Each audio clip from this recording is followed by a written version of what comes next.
entusiastas, estamos aqui com Alberto Trivelato na Suspen Técnica, a oficina que recebe a gente gentilmente toda vez que a gente termina o teste de 30 dias, que já virou um clássico. Esse daqui é o 24º carro testado pela gente nessa editoria do Auto Entusiastas, que graças a Deus, muito obrigado pela parte que nos toca, tem uma belíssima audiência. E a gente está aqui com o Renault Captur, que o Alberto deu uma volta e agora ele vai falar bastante sobre o que ele acha das entranhas desse Renault, o último dos Renaults de grande porte recém-lançado aqui no Brasil. Então, pessoal, depois de uma breve volta no nosso Renault, nós vamos fazer alguns comentários das entranhas, da parte inferior do carro. E seria interessante nós fazermos uma analogia, que a suspensão dele me recorda dos antigos Renault 21.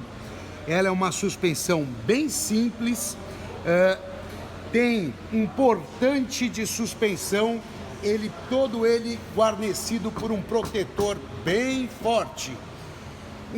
Uma árvore de semi-eixo relativamente fininha, tal, condizente ao porte do carro, um conjunto de molas e amortecedores dos quais lembra a maioria dos outros carros.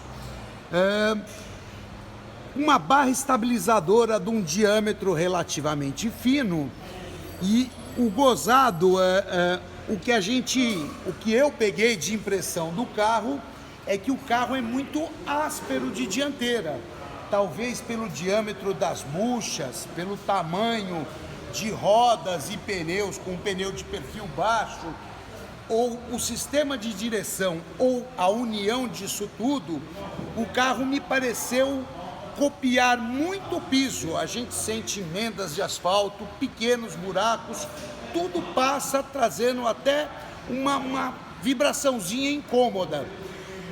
A calibração de suspensão me dá a impressão de que o carro foi acertado para trabalhar com uma capacidade de carga de meia carga em diante. O carro, com ele vazio numa condição de uso urbano, poderia ser mais agradável do que é. Eu noto, inclusive, uma desigualdade do shake de suspensão dianteiro e traseiro. O shake é o balanço, é a união do conjunto mole e amortecedor. A construção dele é uma construção bacana, bem feita. Ele tem a parte inferior dele com preservação nas linhas de combustível, linhas de freio, defletores de calor. Ele é bem construído, nós olhamos ele por baixo, é clássico e bem construído.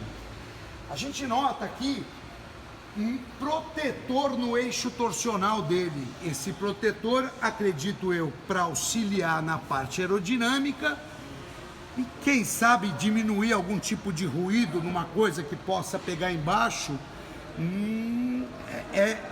Desse tamanho não é muito usual, mas a percepção que eu tenho da calibração de suspensão traseira não é o ideal.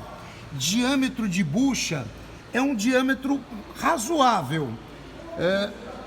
O carro, a gente nota que ele é parrudo, que ele é forte, só que acho que poderia ter um pouco mais de conforto do que tem. Assim como a gente imagina que esse defletor possa ter uma função aerodinâmica, na parte de trás, lá quando a gente sempre faz os comentários, não houve a mesma preocupação em fechar o ar aqui, né? E é um carro simples, bem feito. O rodar dele poderia ser mais agradável. A gente nota que diâmetro de mole e amortecedor é usual, mas eu acho que a calibragem poderia ter sido um pouquinho mais feliz para o nosso piso. Ele tem freio a tambor atrás, ele não tem o freio a disco.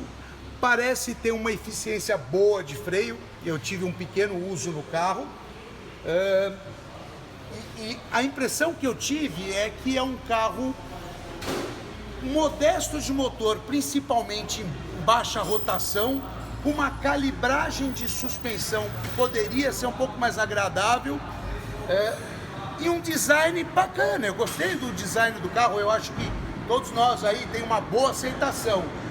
Mas na parte inferior eu acho que faltou um pouco mais de tempo, de capricho.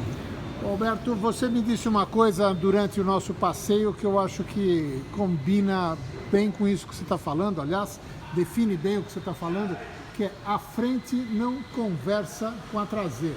Ou seja, o acerto da suspensão dianteira é um e o da traseira é outro. É aquilo que você disse lá no começo, que eventualmente o ajuste dessa suspensão foi feita para usar de meia carga para carga cheia. Essa é a percepção que eu tive. A gente sente que na mesma depressão, buraco, irregularidade do piso que se passa com a roda dianteira, tem um determinado comportamento, sendo que na dianteira, apesar da aspereza, acho até razoável. E na parte traseira é muito seca, a gente sente muito. Mas de um modo geral é uma opção aí para o nosso Brasil. É isso aí, Alberto. Valeu. Muito obrigado.